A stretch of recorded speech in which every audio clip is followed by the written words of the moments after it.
أعوذ بالله من الشيطان الرجيم بسم الله الرحمن الرحيم সূরা জিন মক্কায় অবতীর্ণ।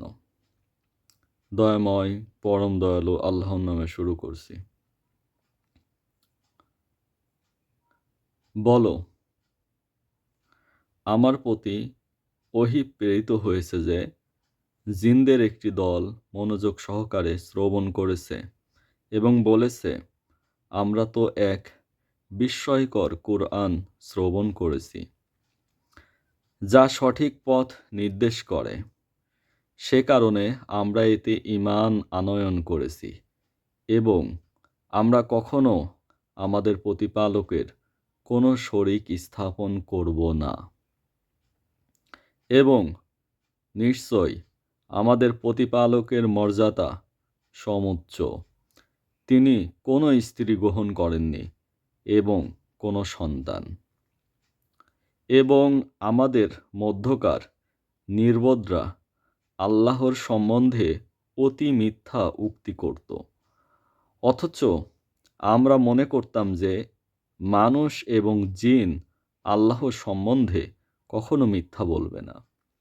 আর কতিপয় মানুষ কতক জিনের আশ্রয় প্রার্থনা করত, ফলে তারা নিজেদের সীমালঙ্ঘন আরও বাড়িয়ে দিয়েছে। তোমাদের মতো তারাও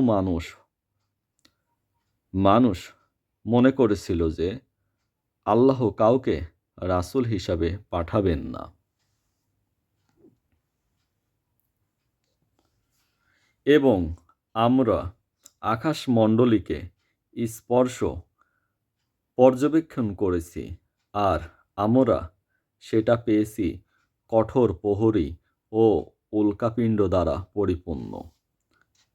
আর পূর্বে আমরা আকাশের বিভিন্ন ঘাঁটিতে সংবাদ শুনবার জন্য বসতাম, কিন্তু এখন কেউ সংবাদ শুনতে চাইলে সে তখন প্রস্তুত জ্বলন্ত উল্কাপিণ্ডের সম্মুখীন হয়। আমরা জানি না যে জগদাসীর সাথে কোনো খারাপ আচরণের ইচ্ছা করা হয়েছে নাকি তাদের প্রতিপালক তাদের হেদায়েত চান। এবং আমাদের কতক সৎকর্মপরায়ণ এবং কতক এর ব্যতিক্রম। আমরা ছিলাম বিভিন্ন পথের অনুসারী। আর আমাদের একান্ত বিশ্বাস হয়েছে যে আমরা পৃথিবীতে আল্লাহকে কোনো রূপে পরাভূত করতে পারব না এবং পলায়ন করেও তাকে ব্যর্থ করতে পারব না। এবং আমরা যখন হেদায়েতের বাণী শুনলাম, তখন তাতে আমরা বিশ্বাস স্থাপন করলাম। যে ব্যক্তি তার প্রতিপালকের উপর বিশ্বাস স্থাপন করে, সে তার কোনো ক্ষতি ও কোনো অন্যায়ের আশঙ্কা যেন না করে। আমাদের কতক মুসলমান এবং কতক অত্যাচারী যারা ইসলাম গ্রহণ করে, তারা মুক্তির পথ খুঁজে পেয়েছে। অপরপক্ষে অত্যাচারীরা তো জাহান্নামের ইন্ধন।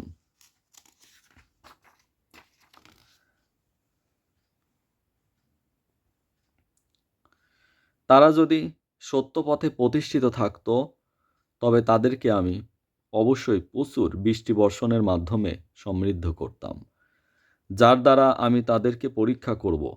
যে ব্যক্তি তার প্রতিপালকের স্মরণ হতে বিমুখ হয়, তিনি তাকে কঠিন আযাবে প্রবেশ করাবেন। এবং নিশ্চয় সিজদার স্থানসমূহ সমস্ত ইবাদত আল্লাহর জন্য। সুতরাং আল্লাহর সাথে তোমরা অন্য কাউকেও ডেকো না। আর যখন আল্লাহর বান্দা তাকে ডাকবার জন্য দাঁড়ায়, তখন তারা তার নিকট ভিড় জমায়। বলো, নিশ্চয়ই আমি আমার প্রতিপালকেই ডাকি এবং তার সাথে কাউকেও শরিক করি না। বলো, আমি তোমাদের অনিষ্টের ও পথ প্রদর্শনের ক্ষমতা রাখি না। বলো, আল্লাহর এর শাস্তি হতে কেউ আমাকে রক্ষা করতে পারবে না এবং আল্লাহ ব্যতীত আমি কোনো আশ্রয়ও পাব না। শুধু আল্লাহর পক্ষ হতে পৌঁছানো এবং তার বাণী প্রচার আমাকে রক্ষা করবে। যারা আল্লাহ এবং তার রাসূলকে অমান্য করেছে, তাদের জন্য রয়েছে জাহান্নামের আগুন, সেখানে তারা চিরস্থায়ী হবে।